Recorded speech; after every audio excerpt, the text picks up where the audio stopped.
Okay, good afternoon. And just want to, while I'm waiting for the slides, kick off by thanking Jerry, Paddy, and the rest of the organising committee for giving me the opportunity to speak about our product, which comes up now. Okay, so we've heard earlier today, this afternoon, about e-cigarettes. Excellent talk from Hon Lick, and we've also heard from Tom about the directly heated tobacco products. Going to take us into a slightly different area next in terms of a hybrid product, which really picks up elements of the e-cigarette and the heated tobacco product. So it's called a novel tobacco vapor device. It's on the Japan, well, one city in Japan at the moment, very small scale, but we're obviously learning a lot about the product at the moment, and I'll talk you through some of the data as we go. Before I do that, I just want to spend a couple of slides, if you'll bear with me, just talking a little bit about tobacco vapor per se. What is tobacco vapor? Essentially, tobacco vapor products are inhalable tobacco products in which, as Tom said, the tobacco is not intended to be combusted during intended use. They could be called tobacco vapor products. I also, in one of my lesser busy days, came up with this term of non-combusted tobacco products for inhalation. I thought that regulators might like that type of long term. Elements of these products are called heated tobacco products, but they're not necessarily heated. I'll explain why. There are essentially four broad groups of heated tobacco products. If I go from the left to right, we have the direct heated products. These are the ones you heard about earlier.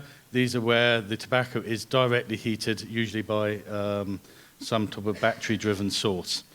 For me, that's very akin to putting something in a frying pan. You're heating it directly. Then we have two categories of indirectly heated products. You can have a warm or hot air passing through a tobacco blend to provide the vapor. Water pipes, a very traditional, ancient form of indirectly heated tobacco product. And Tom also mentioned earlier another type, which is the charcoal heated stick.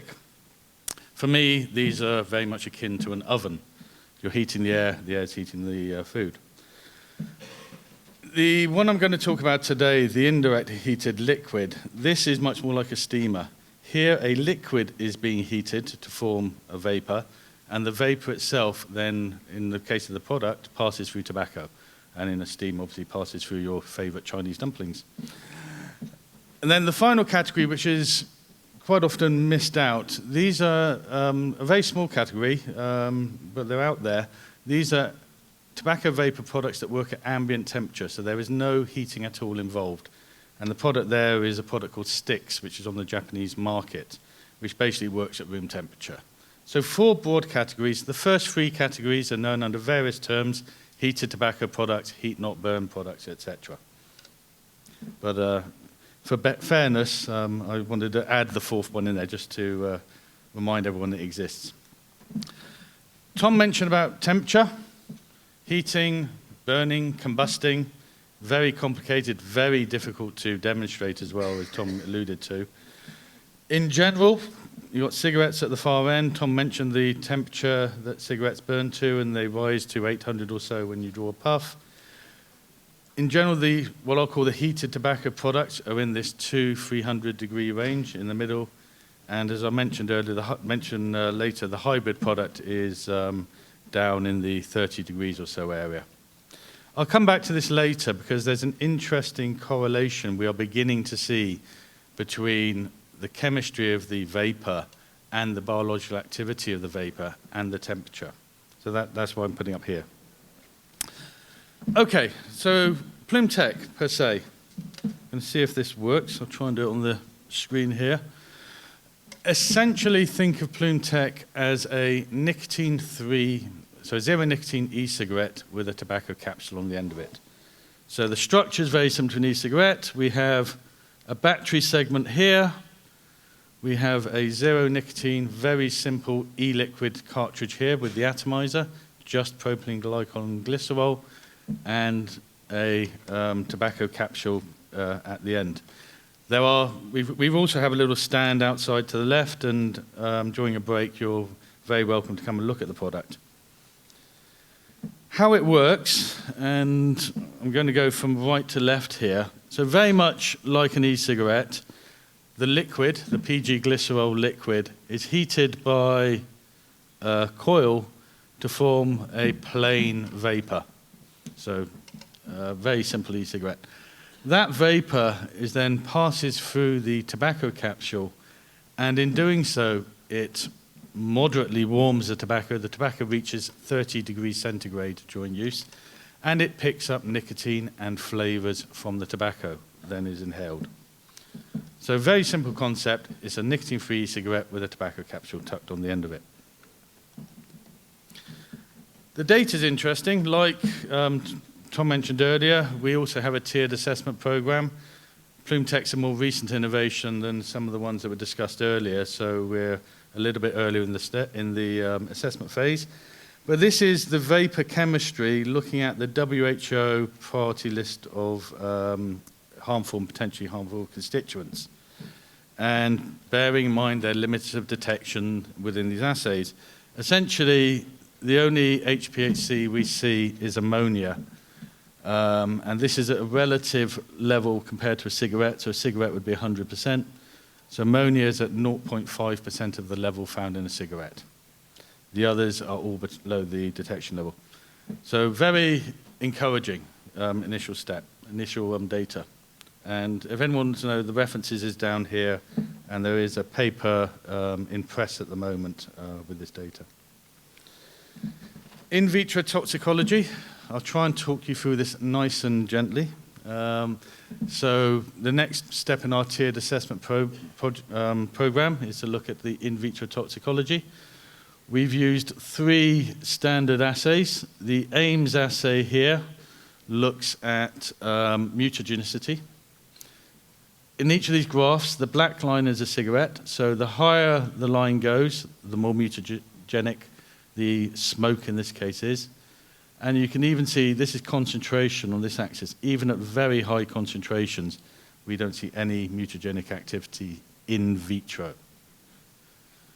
Next one, neutral red. This looks at cell viability, cell death. So in this case, cigarette again, as the concentration goes up, cells begin to die. And again, Ploom TECH, we can push it up to very high concentrations on vapor, and we essentially see no cell death. And the final one here is the micronucleus assay. This looks at DNA damage. Similar to AIMS, as the increase in concentration, you get more DNA damage with cigarette smoke. And again, you can see Ploom TECH, there's no dose-dependent toxicity associated. So again, encouraging data, building pieces to the jigsaw. We're not at the full picture yet, but we're getting there with little pieces at a time. Some of the most recent data, and this is quite interesting. Here we're looking at other cellular responses in human cells. We're looking at inflammation, cell viability, and cell stress, how stressed your cells are. And here we've included, for comparison, one of those directly heated, heat not burn products from the Japanese market, one of the competitor products. And what we're seeing, don't worry so much about it, but cigarettes here, low concentration, we're getting inflammation here and here. Ploom TECH, which is in the red, and e-cigarettes, which are also included in the blue, basically have the very same profiles. And the directly heated tobacco product sits somewhere in between. We see it in this assay, which looks at interleukins. We see it in this assay, which looks at granulocyte macrophage colony stimulating factor. We also see it in cell viability. This is where increasing concentration starts to kill cells. Cigarette here, Ploom TECH and e-cigarettes, very similar here, and the directly heated in the middle. I don't know if you can see clearly on the screen here, this is oxidative stress. The more bright dots you see, the more stressed the cells are. And again, we have the cigarette brightest, then we have the, cigarette brightest, the directly heated product next, and then Ploom TECH and the e-cigarette, very similar. So again, another piece to the jigsaw. But when I was thinking through this, what this data does show is that we are beginning to see evidence of a correlation between the temperature the tobacco is heated to during use and cellular responses. And this is very much similar to what Tom was saying earlier. The further away you get from combustion, the better.